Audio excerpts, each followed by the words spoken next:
नामपमश्रवस्तमम् ज्येष्ठराजं ब्रह्मणां ब्रह्मणस्पदान शृण्वन्नोतिमिस्सेदसादनम् श्रीमहागणाधिपतये नमः। शृणो देवी सरस्वती पादेर्वालिनीपति नामवित्रियवतु श्रीमहासरस्वत्यै नमः। श्रीगुरुभ्यो नमः। మనం కొన్ని రోజులుగా పరమాచార్య స్వామి వారి ఆశీస్సులతో వర్ణక్రమం అనేటువంటిది చెప్పుకుంటున్నాం.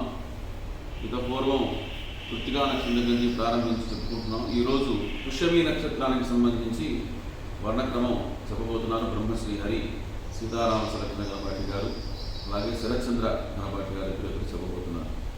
ఓం బృహస్పతి ప్రథమం జాయమానః పుష్యన్నక్షత్రమభిసంబభూవ శ్రేష్ఠో దేవానాం ప్రతనాసజిష్ణుః దిశో న సర్వా అభయం నో అస్తు తిష్యః పురస్తాదుతమధ్యతో నః బృహస్పతిర్నః పరిపాలు పశ్చాత్ వాదేతాంద్వేషో అభయం కృతాం సువీర్యస్య పదయస్య. ఓం తిష్యో నక్షత్రం బృహస్పతిర్దేవతా తిష్యః తకార ఇకార షకార ద్విత్వయకార అకార విసర్జనీయాః. తిష్యః తకార హ్రస్వానుదాత్త ఇకార షకార ద్విత్వయకార దృఢతర ప్రయత్న నిత్యస్వరిత అకార విసర్జనీయాః.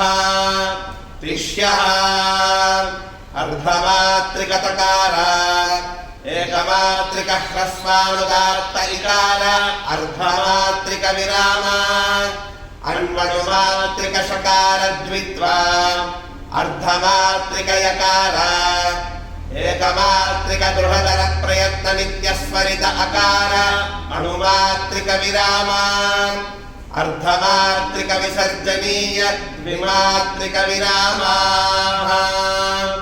తిష్యః అర్ధమాత్రిక పరాంగభూత తకార ఏకమాత్రిక హ్రస్వానుదాత్త ఇకార అర్ధమాత్రిక విరామ అన్వనుమాత్రిక పూర్వ పరాంగభూత షకార ద్విత్వా అర్ధమాత్రిక పరాంగభూత యకార ఏకమాత్రిక దృఢతర ప్రయత్న నిత్యస్వరిత అకార అణుమాత్రిక విరామ అర్ధమాత్రిక పూర్వాంగభూత విసర్జనీయ ద్విమాత్రిక విరామాః. తిష్యః వివృతకంఠోత్థిత వివారాఘోషాల్ప ప్రాణాఖ్య బాహ్య ప్రయత్న విశిష్ట శ్వాసధ్వని జనిత ఉత్తరదంతమూలాధో భాగస్థాన జిహ్వాగ్రకరణ స్పృష్ట ప్రయత్నార్ధమాత్రిక పరాంగభూత వాయుదేవతాక బ్రాహ్మణ జాతిక తకార సంవృత కంఠోత్థిత సంవారాఖ్య వాక్య ప్రయత్న సహిత నాదధ్వని జనిత తానుస్థానాద్యుపసంహృత కల్పౌషధహిత జిహ్వా మధ్యకరణ వివృత ప్రయత్నైకమాత్రిక అగ్నిదేవతాక క్షత్రియ జాతి తమో గుణ సహిత కనిష్ఠికాంగుల్యాద్య రేఖాన్యాసయోగ్య శరీర హ్రాసైధిత గలబిల వినిసృత మృదుధ్వనిక వృషభతుల్య ఋషభస్వర హేతుభూత హృదయస్థానోత్పన్న హ్రస్వానుదాత్త స్వర గుణక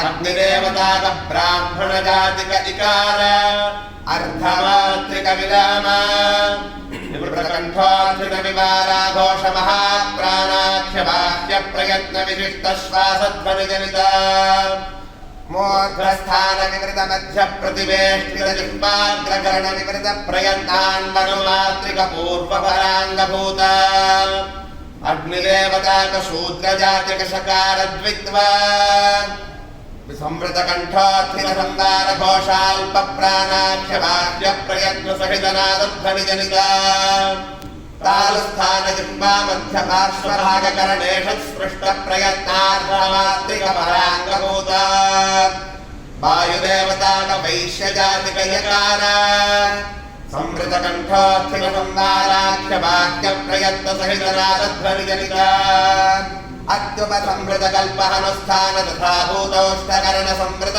प्रयत्नैकमात्रिका चन्द्रदेवताकवैश्यजातिरजो गुणसहितानामिकाङ्गुल्यन्त्यरेखान्यासयोग्या उच्चैस्त्वनीचैस्त्वधर्मद्वयसमावृतजनितपदाश्रयविजातीया गजबुम्भिततुल्यनिषादस्वरहेतुभूता कर्णमूलस्थानोत्पन्नदृढतरप्रयत्ननित्यस्वरितस्वरगुणका वायुदेवताकब्राह्मणजातिककार अनुमात्रिकविराम निवृतकण्ठोत्थितविवाराघोषमहात्राणाख्यवाक्यप्रयत्नविशिष्टश्वासध्वनिजनिता कण्ठोपरिभागस्थान तदधो भागकरणप्रयत्नार्थमात्रिकपूर्वाङ्गभूता सूर्यदेवताकशूद्रजातिकविसर्जनीय विमात्रिकविरामः